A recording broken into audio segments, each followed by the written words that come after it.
Hey guys, I'm going to walk you through my track The Dare, which was used on the trailer for The Banker. Okay, so here we go. This is what I have. So I set up a template because this was actually 2 albums produced of just drums, these kind of swaggery drums produced from Mammoth, which is an elephant music company. We have split up into groups. We have drums, stomps and claps and snaps, hits and big room. Okay. Which is a drum machine. So here we go. If I just open up all of the sounds so you can see what we're dealing with. There we go. Woohoo! Big room. Yeah, I don't think I actually used that. So I can, just to make things clearer for you guys. Oh no, it was this one, wasn't it? Stomps. So some of them, what I tend to do is so these are summed buses, summed groups. So this actually displays all of the things in the stomps, and this plays as the same, all of the things in the big room. Okay. So let's, first of all, let's have a play through the whole track, and then I will talk you through what I did.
Hooray! There we go.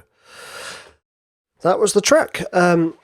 Initially called Dare, and then changed to The Dare. So, what do we have? So, those of you in the know about trailer structures will know I have pretty much stuck to a 3-act structure.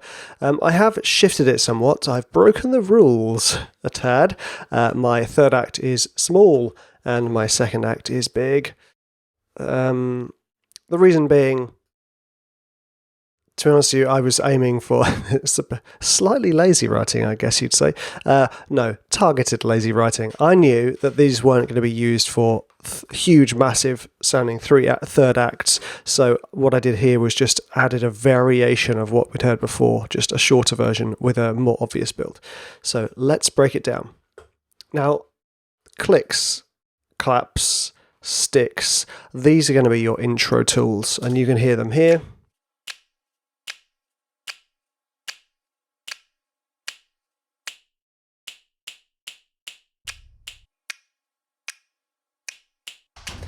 Pretty standard, guys, you know, it's nothing complicated. I started off with let's say half notes or minims, then brought in the crotchets or quarter notes, and then I brought in some of my good buddies. Now this was all kind of punctuated by these, I called them shrub swish hits, which is really hard to say. Swish hits that I've made. And obviously I have these chaps here.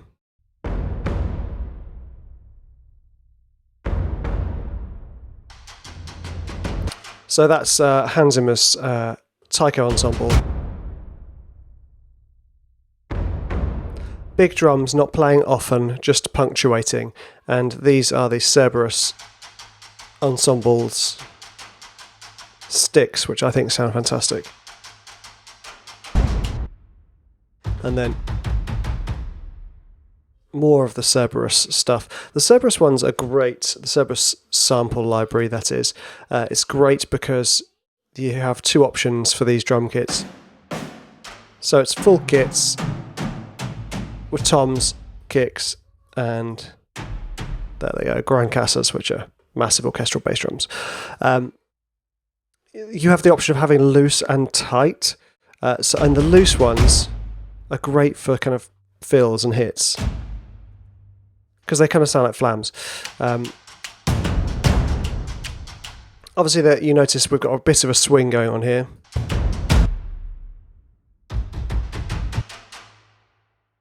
If I go into, there we go.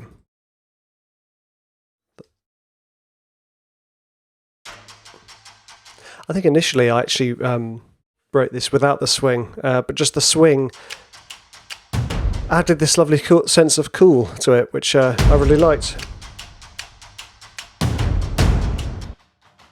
Again, I'm just layering sticks, layering drums, and then I've got more Schweiber. I'll just go on swish hits. There we go. And here we go. Okay, so what I tended to do with this whole album is like the second act, which wasn't actually necessary. I've ever so slightly changed the rhythm, so it doesn't feel like just one massive long build.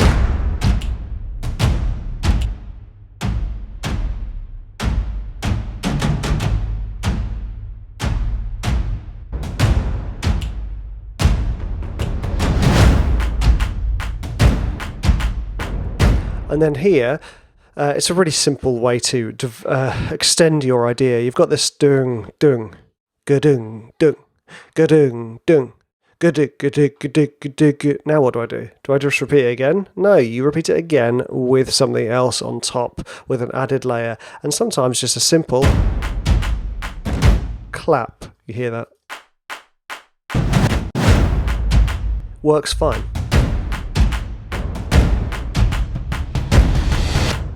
Okay, notice how I'm using reverses and I'm using fills to bring in these edit points.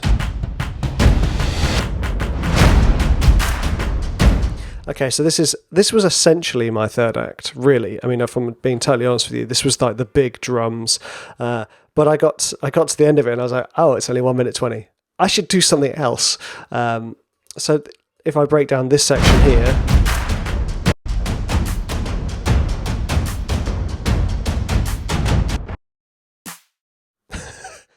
Nice.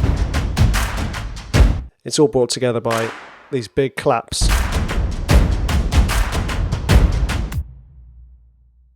And we have just big cinematic hits down here. And a nice analog drum machine just to...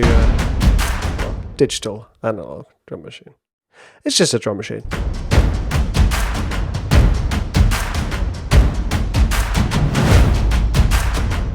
There is a huge amount to talk about in this part because you can hear the rhythm. Often what I would do is I would think of a single drummer and what they would be doing, and then I would just elaborate it with more layers and more drums. So this would be like a on the floor tom, bum ba dum ba snare, ga dum ba dum ba ga dum ga dum ga dum ga dum ga dum ga dum ga. That's what this is, and then the snare is then doubled with claps. The tom is just very doubled, or at least countered with slightly different sounding tom sounds. So it's not always exactly the same rhythm, but it's near enough the same. So I took one drummer's idea and extended it and developed it into a full massive drum ensemble, and then obviously huge claps accentuating the snare, and you can hear the sticks in the background, just re-emphasizing the size of this thing and re-emphasizing. So remember what I'm saying, re-emphasizing the size of it, is that there's the contrast between the big drums and the sticks re-emphasizing also the swing, bump-a-dump-a-dump-a-dump-a-dump. And then Act 3, it was more just to give the editor this, just a really clear build to cut out and put somewhere else.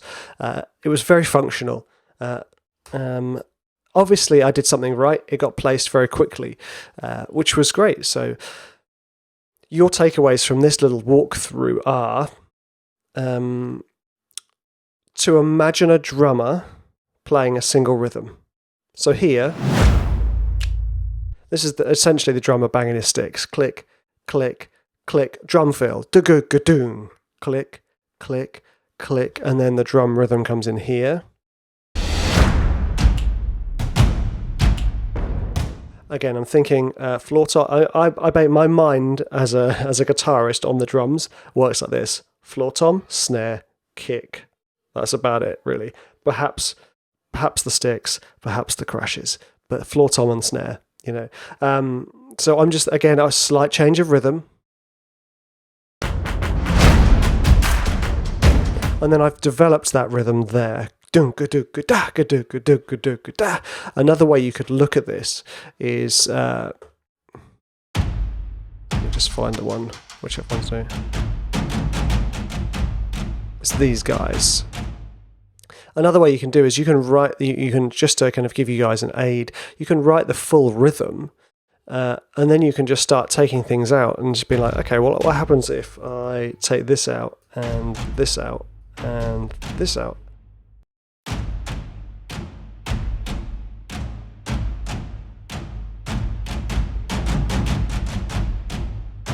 Then all of a sudden, just by doing that, you've taken your idea and you have created a second section. It's really straightforward, or you've created an element of build and development just by taking things away. It's a really useful tool, that. So guys, imagine a drummer playing like an intro and then a drum rhythm and then a slightly extended drum rhythm or slightly more complicated drum rhythm, and then see if you can sketch out a whole track from that. Have fun!